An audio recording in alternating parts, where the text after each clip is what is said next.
Everybody like and subscribe, praise the bell icon. Story number 1. In the summer of 2016, a small group of amateur wildlife photographers ventured into the dense forest of northern Maine, near the border of Canada. The area, known to locals as the Penumbra Stretch, was remote and largely uncharted. Dense pine and spruce trees, moss-covered rocks, and near-total silence except for birds and the occasional crack of a branch. The group, 4 in total, Ben, Rachel, Kyle, and Marissa, had been documenting elusive animal behavior for a YouTube series. They had planned to camp deep in the woods for 5 nights, far from civilization, to catch rare footage of a reclusive wolf pack rumored to roam the region. The first 2 days were uneventful. They hiked miles into the heart of the forest, set up a base camp near an old riverbed, and laid trail cams around the perimeter. At night, they heard distant howls, which they excitedly chalked up to wolves. But on the 3rd night, things began to unravel. It started when Rachel found one of the trail cams torn down. Not just knocked over, ripped clean off the tree as if yanked by something with great strength. The SD card was missing. They assumed it had fallen off, but a thorough search of the ground nearby turned up nothing. That night, as they sat around a small fire, they heard what they first thought were coyotes, yelps and shrill cries in the distance. But then the sounds changed. They weren't animalistic anymore. They were human. Distorted voices, calling names, their names. First Ben, then a minute later Marissa, in a long, drawn-out whisper that echoed too clearly across the trees. They chalked it up to paranoia and maybe even wind carrying distant sounds, but they slept uneasily. The next morning, Kyle was missing. His sleeping bag was zipped shut and empty. No signs of struggle, no blood, no note, just gone. The 3 remaining searched the area in widening circles but found no trace. Rachel wanted to call for help, but there was no signal and the satellite phone they brought refused to power on. They decided to hike back to the ranger station they had passed 2 days earlier. That afternoon, as they packed up, Ben spotted something through the trees. Kyle, standing completely still about 30 feet away. His skin was pale, and his mouth was open unnaturally wide, but he didn't move or speak. Ben shouted, but Kyle turned and walked silently into the woods. They ran after him, but lost sight within minutes. What was more disturbing was the trail he left behind. Massive, deep footprints, much larger than any of theirs, like something had been walking alongside or inside his own steps. That night, they didn't build a fire. The fear was palpable. They took turns keeping watch. At around 3:40 a.m., Rachel woke Ben in a panic. She'd seen something, crawling on all 4s just outside the tent. It had no eyes, only dark pits where eyes should have been, and its limbs bent in the wrong directions like broken branches. When they opened the tent and shone a flashlight, nothing was there, but deep claw marks had gouged the tree beside their tent. Not slashes, symbols, crude, almost tribal carvings spiraling downward in patterns. They left at first light. They hiked for hours using compasses since the GPS refused to connect. But something was wrong. They kept passing the same fallen birch tree with a hollowed trunk and a crow's nest inside. They marked it and still passed it again and again. They weren't going in circles, they were trapped. That evening, Marissa began humming a song none of them recognized, a low, tuneless melody that made Ben's skin crawl. When asked, she didn't even realize she was doing it. When they finally rested, Ben saw Marissa standing in the dark, facing away, whispering something toward the trees. When he grabbed her shoulder, she blinked, confused, as if waking from a trance. By dawn, she was gone.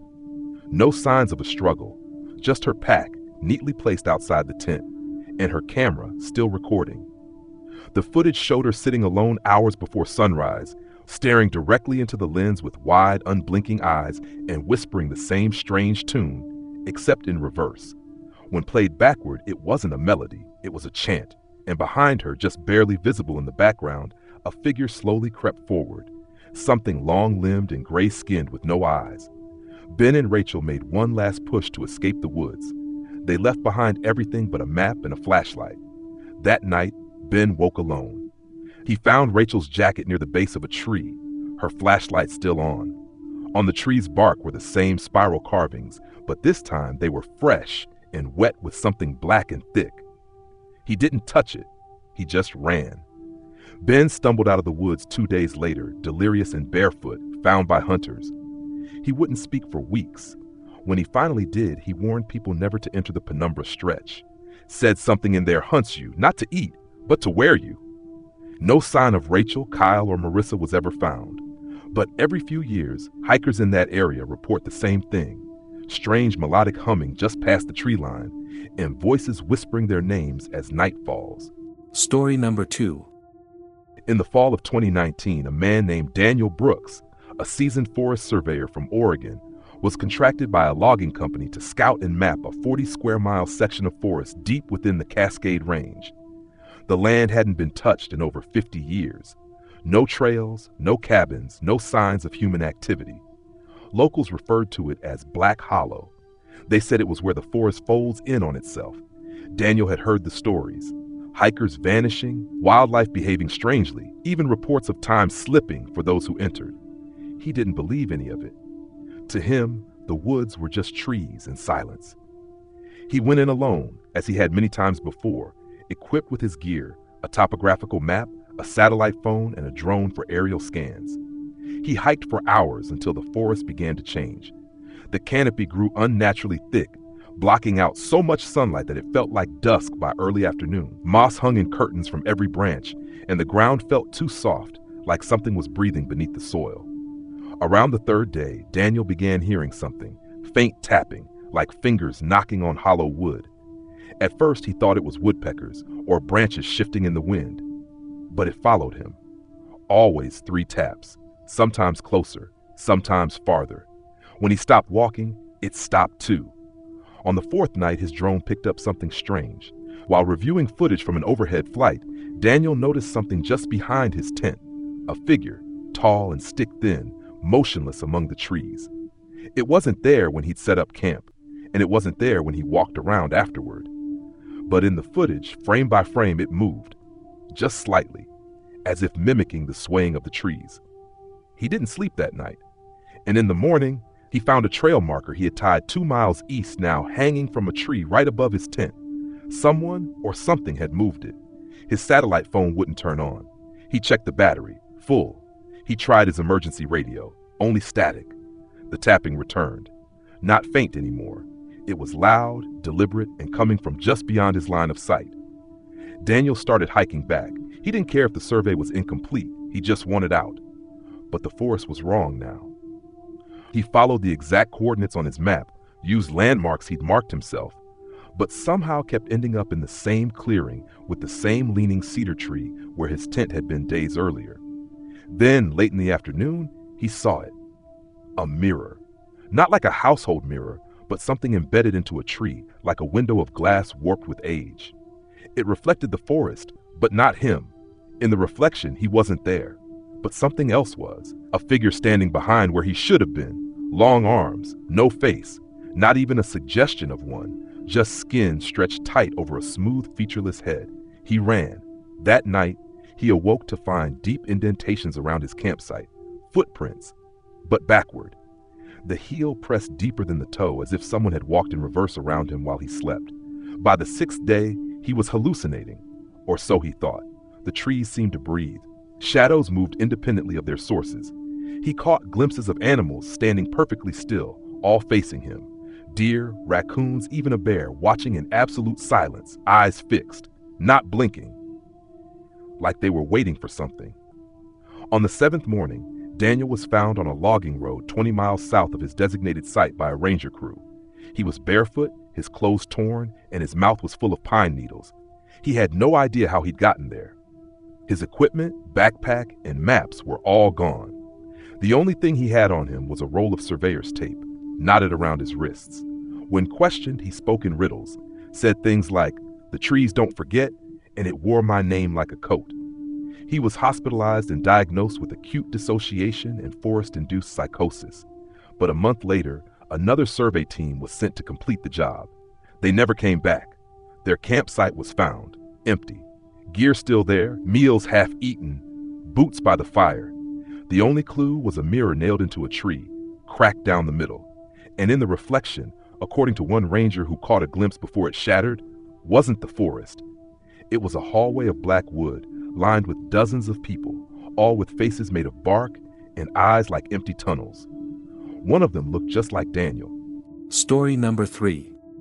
In October of 2022, 2 park rangers, Melissa and Jordan, were sent to investigate a series of strange reports coming from within a remote section of the Ouachita National Forest in Arkansas. Hikers had been calling in with claims of strange animal behavior, unnatural silence, and most bizarrely, a second moon that appeared above the tree line on cloudless nights, hovering low, large, and perfectly still. The forest they were assigned to patrol was known as Sector 39, a stretch of wilderness rarely visited due to its rugged terrain and isolation. There were no established trails through it, no cabins, and no record of fire damage or logging activity in the last 70 years. It was, by every measure, untouched. They hiked in during the late afternoon. The sun was warm, the forest alive with chirping insects and rustling branches. For the first few hours, it seemed like an ordinary patrol, but as night approached, the temperature dropped sharply. So sharply, in fact, that their breath started fogging the air despite the weather app predicting no colder than 60 degrees Celsius. That night, around 11:30 p.m., Jordan shook Melissa awake. "Do you see that?" he whispered, pointing through the trees. There, suspended above the treetops, was a massive glowing sphere. At first, they thought it was the moon, but it was too low, way too low, and too still. It didn't cast light in every direction, only straight down like a spotlight. The beam lit up a circular clearing deep in the forest. They stood in silence, staring at it for several minutes. No sound, no movement. Then slowly, the trees beneath the sphere began to bend, not break or sway, but lean, all tilting toward the light like they were bowing. That's when Melissa noticed something worse. Their shadows, cast by the sphere's light, were moving independently. Her shadow was no longer in sync with her. It lifted an arm before she did. Jordan's shadow twisted unnaturally, like it had too many joints. They broke camp immediately.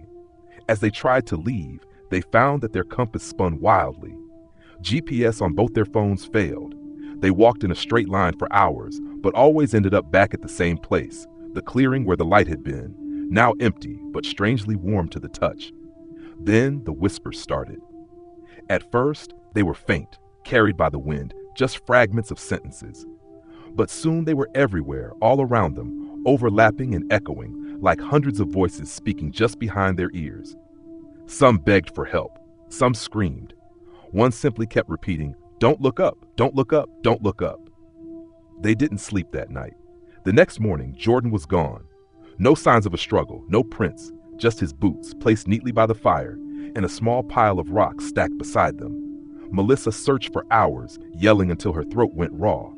Then she heard his voice, Jordan's voice, calling her name, but it was coming from below, not in the distance, not up the trail, beneath her, as though the forest floor were hollow. She dropped to her knees and pressed her ear to the ground. It was him, clear as day. "Melissa, help me. I'm stuck. It's so dark down here." She dug with her hands until her fingers bled, clawing at the dirt and roots. She was certain she was about to break through to some kind of cavern, but instead her hands found something rubbery. Not soil, not rock, flesh. She pulled back and found her own handprint embedded in the earth, as if the ground had mimicked her exact movement in reverse. Something alive was just beneath the dirt, echoing her actions. Panicked, she ran. For hours, maybe days. She couldn't tell anymore. The forest never changed. No birds, no sun. Just gray light filtering through dying trees in that awful silence. Eventually, she stumbled onto a service road and collapsed. A team of rangers found her the next day. She wouldn't speak, wouldn't eat. Just sat in her hospital bed tracing perfect circles over and over into her bed sheets with one finger. The logging company eventually closed off Sector 39 permanently, citing land instability and wildlife hazards. But on clear nights, if you venture close to the edge of the forest and look just above the tree line, some locals swear you can still see it. That second moon, motionless in the sky, waiting,